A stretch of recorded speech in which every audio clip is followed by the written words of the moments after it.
오늘은 본문의 말씀을 가지고 여호와는 내 편이시라 이렇게 말씀을 증거하겠습니다. 성경에서 그 다윗처럼 하나님께서 이렇게 편이 되어 주셔가지고 그를 이렇게 도와준 것은 드물어요. 다윗은요 수많은 대적이 공격을 받았고 또 고통을 많이 받았지만은 하나님은 언제나 도움을 주셔서 그로 하여금 망하지 못하도록 이렇게 하셨던 것입니다. 그래서 오늘 본문에 다윗이 이렇게 말하고 있습니다. 하나님은 내 편이시니 내가 두려워 아니하리니 사람이 내게 어찌할까. 한데 외쳤습니다. 하나님을 실제로 체험한 그러한 간증이요 그러한 신앙의 고백인 것입니다. 그는 하나님께 피하는 방법을 알았어요. 그리고 하나님이 자기 편이 되어주시는 그 함께하는 것, 이 방법을 그는 알았던 거예요.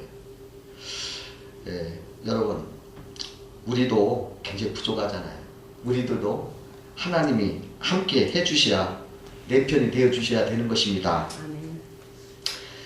그리고 하나님이 우리에게 함께 해주시면 우리는 굉장히 영광스럽게 되는 것입니다. 하나님이 내 편이 되어주시면 그 영광을 말할 수 없는 것입니다. 그 옛날에 우리나라에서 내란이 어떻게 일어났대요. 그 왕이 평복을 입고 평상시 복을 입고 이제 피난을 갔는데 어느 시골집에 들렸다고 합니다.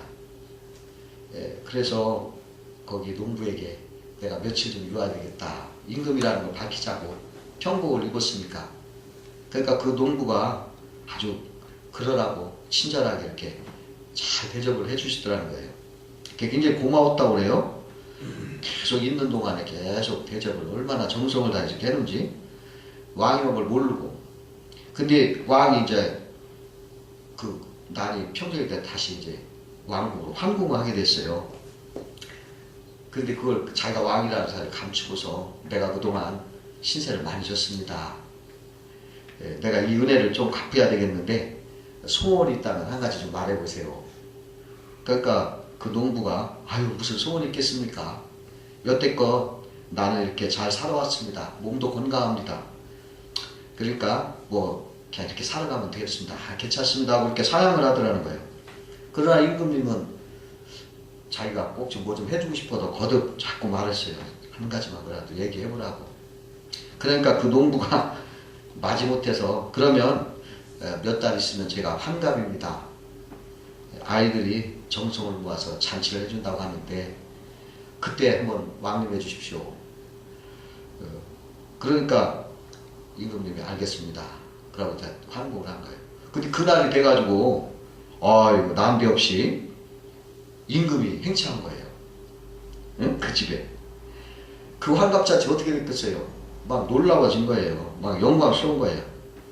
그래 그 농부는 그날 하루아침에 유명인사가 됐어요. 그래서 사람들이 야, 저 농부는 예사 사람 아니구나. 임금이 친구로 이렇게 다니는구나. 큰 명예를 얻었고 또 사람들이 그냥 막 큰 선물을 그 농부에게 갖다 줘서 그 농부가 떼아내게 이렇게 큰 부자가 됐다는 이야기가 있어요. 그리고 그 집은 임금이 다녀갔다는 기념비까지 이렇게 세웠다고 그래요. 이와 같이 하나님이 내 편이 되면 영광스러워지는 거예요. 그러면 오늘은 어떤 사람에게 하나님이 편이 되어 주셔서 이렇게 복을 주시는가 한번 생각하면서 은혜를 나누고자 합니다.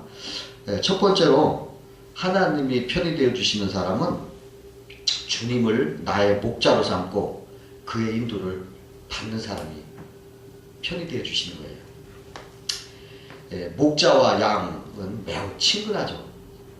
목자는 양을 알고 양은 목자를 아는 거예요. 그래가지고 서로 교통하는 거예요. 서로 교류하는 거예요. 하나님은 이렇게 목자처럼 양처럼 이렇게 서로 친근하게 하나같이 이렇게 교류하시는 분이라는 거예요. 그래서 그분을 우리 목자로 삼아야 돼요.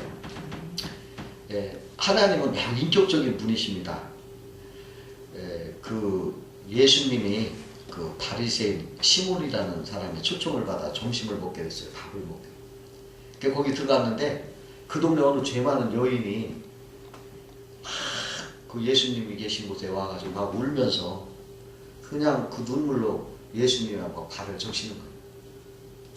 그러더니 자기 머리털로 막 그 발을 씻고 또 거기다가 막 자기가 가져온 비싼 향유를 막 붓는 거예요. 근데 바리새인이 시몬이가 이렇게 보니까 저 여자는 죄인인데 예수님은 어째 저런 여자를 그냥 이렇게 저렇게 하는가? 혼내주고 내쫓지 않을 텐데 왜 저렇게 하는가? 이게 심중에 업신여긴 거예요, 예수님. 그때 예수님이 그 시몬의 마음을 알아보고 이렇게 예수님이 이 여인은 많은 죄가 사해졌다 그렇게 말하면서 이 여자를 보는 자리가 내가 네 집에 올 때 너는 내게 발 씻을 물도 주지 않았지만 이 여자는 눈물로 내 발을 적시고 머리털로 닦았고 너는 내게 입맞추지도 않았지만은 그는 들어올 때부터 내 발에 입맞추기를 그치지 않았다. 너는 내 머리에 감람류도 붙지 않았지만은 이 여인은 향유를 내 발에 이렇게 부었느니라. 그렇게 하면서 조목조목 그 예수님의 그 서운한 것을 얘기하는 거예요. 그대로. 여러분 이것은 말이죠. 물론 그 자체의 뜻이 있지만 제가 이렇게 생각을 해요. 예수님도 우리 인간과 똑같은 그러한 마음이에요. 인격적이라는 말이죠. 하나님이 그런 분이라는 거예요. 하나님도 우리와 이렇게 서운한 게 있고 우리가 잘못하면 그거에 대해서 심히 마음이 아파하는 거예요. 인격적인 하나님이시래요. 그렇기 때문에 우리가요 하나님 앞에 어떻게 대해야 되느냐, 하나님을 이렇게 우리 모든 일상에 아버지께 이렇게 아뢰듯, 이렇게 참으로 이렇게 친한 분에게 이렇게 아뢰듯, 뭐 남편에게 아뢰듯, 그런 식으로 신랑과 신부가 이렇게 얘기하듯 이렇게 생생하게 얘기하라는 거예요. 그래서 우리가 하나님은 어떻게 특별한 그런 생각으로 하지 마세요. 이렇게 우리 하나님은 그렇게 말하잖아요. 시몬아, 네가 이렇게 하는 거 내가 서운하다, 이 소리거든요. 이 여자는 얼마나 이렇게 하느냐, 이 여자는 이렇게 함으로 죄가 많이 사함받았지 않느냐. 근데 너는 왜 이렇게 차갑니? 나한테 너는 왜 이렇게 냉랭하냐? 그런 말을 하신 거예요.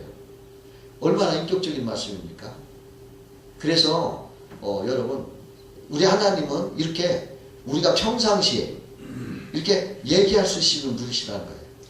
인격적인 분이에요. 그래서 여러분들이 평상시에 늘 나의 친근한 목자에게 여러분 평상시처럼 늘 내 마음속에 있는 것을 그대로 진솔하게 얘기해야 돼요. 하나님 그걸 기뻐하시고 들으시고 또 응답해 주시는 것입니다. 하나님이 이렇게 친구처럼, 아버지처럼, 선한 목자처럼 우리와 이렇게 다정하게 친근하게 여러분들이 모든 일상의 모든 것을 그대로 이렇게 진솔하게 얘기해도 되는 거예요. 그것이 내가 주님을 목자 삼는 거예요.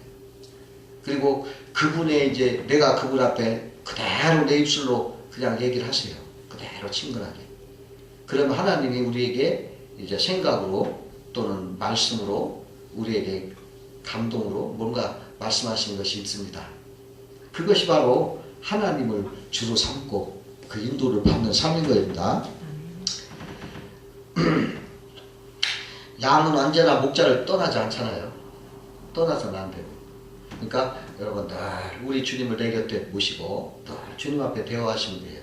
우리 눈에는 보이지 않으시지만 내 마음에 계시고 나와 함께 계시니까 언제나 주님 앞에 나의 모든 사정을 그대로 아뢰고 그렇게 하셔야 되는 것입니다. 두 번째로 하나님이 편들어주는 사람은 진정 감사하는 사람, 그래서 헌신하는 사람을 하나님 편들어 주십니다. 여기 아까도 향유 부인 여인이 그냥 눈물로 그렇게 했어요. 그랬을 때 그 시몬, 바리새인 시몬이 마음속으로나마 멸시하고 천대했잖아요. 근데 하나님이 그를 두둔하는 거예요.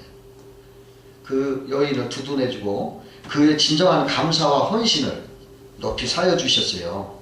기뻐해 주셨어요. 그 백화점왕 워너 메이커라는 그 백만장자가 아주 독실한 크리스찬이었는데요. 그분이 중국으로 이렇게 선교 시차를 나갔다고 해요. 근데 이제 어느 마을을 딱 들어가니까 이상한 일이 벌어진 거예요. 그 마을에 교회가 하나 멋지게 아담하게 잘 져놨는데 그 밭을 가는데 소가 두 마리가 이렇게 가게 돼 있는데 한 마리가 가고 또 하나는 젊은이가 같이 가더라는 거예요. 그 뒤에는 그 나이 먹으신 그 아버지가 노인이 이렇게 쟁기질을 하고요. 그 신기하잖아요. 소 두 마리가 쟁기를 끄는 게 당연하지만 이건 소가 아니라 사람이 젊은이가 아니라 그 소가. 그래서 그 이유를 이제 물어봤어요, 노인에게. 그러니까 노인이 그런 말을 해요. 얼마 전까지는 소가 두 마리여서 끌었는데요. 지난 얼마 전에 소를 팔았습니다. 저 예배당을 지을 때 우리가 헌금할 것이 없어가지고 염려했는데 내 아들이 내가 소 대신 일할 테니까 그 소 한 마리 팔고 그걸 헌금하자. 그래서 그걸 팔고 헌금하고 그 소 대신 자기가 그렇게 끌고 있는 것입니다. 그런 말을 했어요. 그러니까 정말 얼마나 감동이 되는지 그 워너메이커가. 그래가지고서 하나님 이 충성스럽고 이 착한 이 청년에게 축복해달라고 기도하고, 또 나도 저 청년처럼 기쁨으로 내가 멍에를 메고 감사함으로 멍에를 메고 내가 헌신하게 해달라 이렇게 기도를 하더라는 것입니다. 하나님 앞에 이렇게 참 사람의 마음에 감동을 주는 그런 감사와 헌신, 이것은 기적을 나타내는 거예요. 기적을. 그 사도 바울도 억울하게 매를 맞고 감옥에 갇혔어도 말이죠. 하나님 앞에 감사하면서 찬송을 하니까 어떻게 돼요? 그 감옥의 옥토가 막 흔들리면서 사고가 막 풀리잖아요. 예? 그냥 다 풀어져 나가잖아요. 여러분, 우리에게 얽매여져 있는 것들은 여러분은 하나님 앞에 진정 감사하고 찬양하면 다 풀어져 나가요. 다니엘이 사자굴 속에 던져지는 운명이었어요. 그런데도 그냥 감사하면서 기도하고, 그러니까 나중에 사자굴 속에서 그 사자가 입을 못 머는 거예요. 하나님이 함께 하니까 입을 그래서 다니엘을 이렇게 구해주신 걸 볼 수가 있어요. 하나님은 감사하는 사람, 그래서 진심으로 하나님 앞에 이렇게 헌신한 사람을 한편 되어 주셔서 복을 주시는 하나님이십니다. 세 번째로 하나님이 편들어 준 사람은 누구냐? 온유하고 겸손한 자인 것입니다. 하나님은 교만한 자를 대적하시고 겸손한 자에게 은혜를 주신다, 그렇게 말씀을 했어요. 예수님께서는 나는 마음이 온유하고 겸손하니 나의 멍에를 메고 내게 배우라, 그리하면 너의 마음이 쉼을 얻으리라, 이렇게 말씀을 하셨습니다. 여러분, 이 세상을 온유하게 사셔야 돼요. 그게 큰 것입니다. 힘이 센 거예요. 하나님이 기뻐하시는 거예요. 그 거북이가요, 그 무게가 한 25 내지 40파운드, 그러니까 15kg 내지 20kg 정도 무게지만은 그 거북이 목을 빼내려면 말이죠, 사람의 힘센 사람이 100kg 힘을 가지고 그 목을 빼내도 안 빼진대요.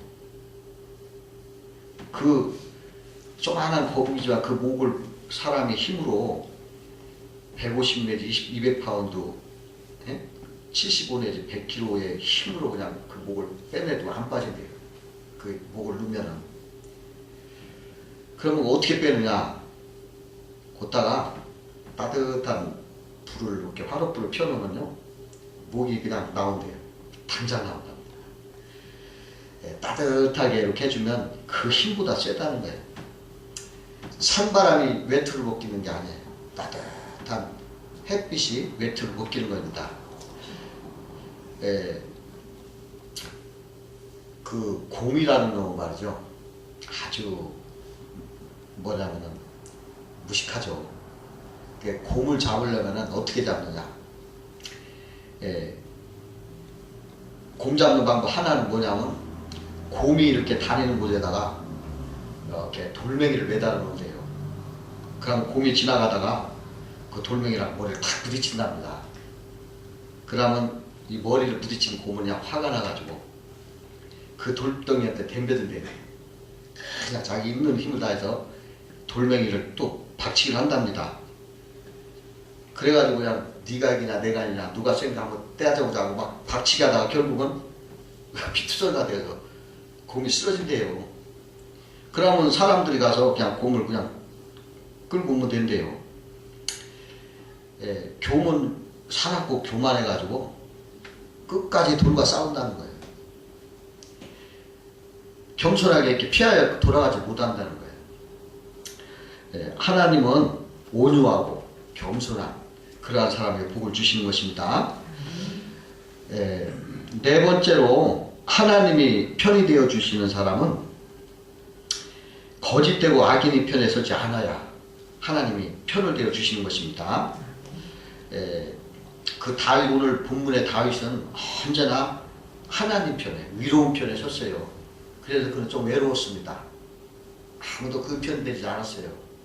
이 세상도 그렇잖아요. 옳게 살려고 하면 사람들이 좋아하지 않아요.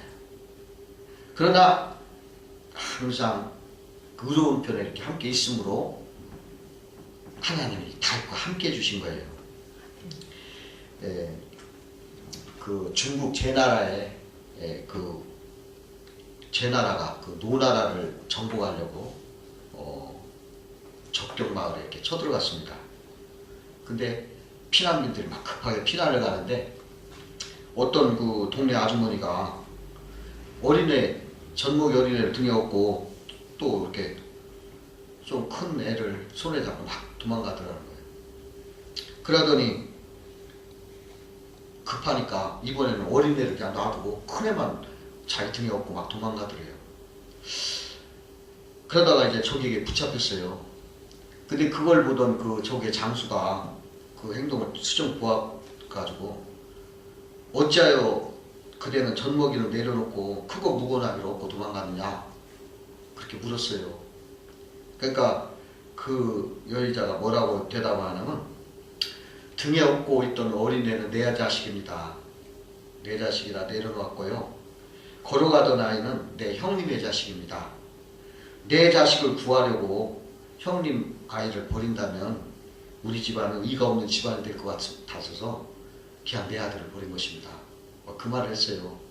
그러니까 그 말을 들은 제나라 장군은 이 나라에는 이렇게 의리가 있는 나라구나 감동을 해가지고 더 이상 싸우지 않고 철수했다고 해요. 예, 그런 말이 오는 것입니다. 하나님은 의로운 사람 편에 계셔요. 악인의 편에 안 계시는 것입니다. 그 사울 보세요. 의로운 다윗을 죽이려고 악을 범하잖아요. 그런데 그렇게 하다 보니까 하나님이 대적이 되는 거예요. 결국은 나중에 하나님 앞에 망하고 마는 것입니다. 하나님은 악을 기뻐하지 않아요. 여러분 우리가 누구를 미워하고 누구에게 이렇게 원한을 품고 있으면 여러분 그걸 빨리 마음을 바꾸셔야 돼요. 그래가 그걸 기도하시고 그 마음 없애버려요. 하나님이 함께하도록. 시편에 보면은 복 있는 사람은 악인의 길을 쫓지 아니하고 죄인의 길에 서지 아니하고 오만한 자리에 앉지 아니한다. 그렇게 말했어요. 우리 악인의 길을 피해야 되는 거예요. 그 옛날 그 중국 주나라 12대 왕이 유왕이라는 왕이 있었는데 이 임금은 여자를 좋아했어요. 그리고 술 마시면서 이렇게 즐기기를 좋아했다고 합니다. 근데 특히 그 포사라는 여자를 매우 좋아했는데 그 여인은 좀처럼 잘 웃지를 아니했다고 해요. 그러니까 유왕은 그 포사를 웃기고 싶어서 그랬지만 잘 웃지 않으니까 늘 답답했던 거예요. 그래서 유왕이 어떻게 된 거냐면 야 어떻게 하면 이 포사가 웃을까 그렇게 궁리하다가 그런 야 봉화대에 횃불을 올려라 그렇게 명령을 했어요. 그 횃불을 막 올리니까 각 지방 영주들이 전쟁이 난 줄 알고 막 군사들 그 나왔어요. 그것을 본 포사가 막 웃은 거야. 우습다고. 그러니까 유왕이 야 이러면 웃는구나. 그래가지고서 열흘이 멀다 하고 그거 막 피우게 하는 거예요. 그러니까 그럴 때마다 영주들이 막 쫓아오고 속고 하니까 아 이거 응? 내가 이제 다시는 안 가겠다. 아 그런데 진짜로 서북 쪽에서 변흥족이 쳐들어온 거예요. 그래가지고 유왕이 당황하여서 막 횃불을 올리려고 했었는데 횃불이 올라가지고 누가 오야지. 그 영주들이 다 임금 장난이구만. 그냥 안 간 거예요. 그래가지고 결국은 이 유왕이 도망가다가 죽었다는 거예요. 참으로 악한 행동은 덕이 되지 않는 것입니다. 여러분 언제나 이 땅에 정직하고 또 참 착하고 바르게 이렇게 살아갈 때 하나님 그와 함께 해주시고 극편이 되어주시고 언제나 지켜주시는 하나님이신 것을 여러분도 믿으시기를 주의 이름으로 축원합니다. 네, 기도하시겠습니다.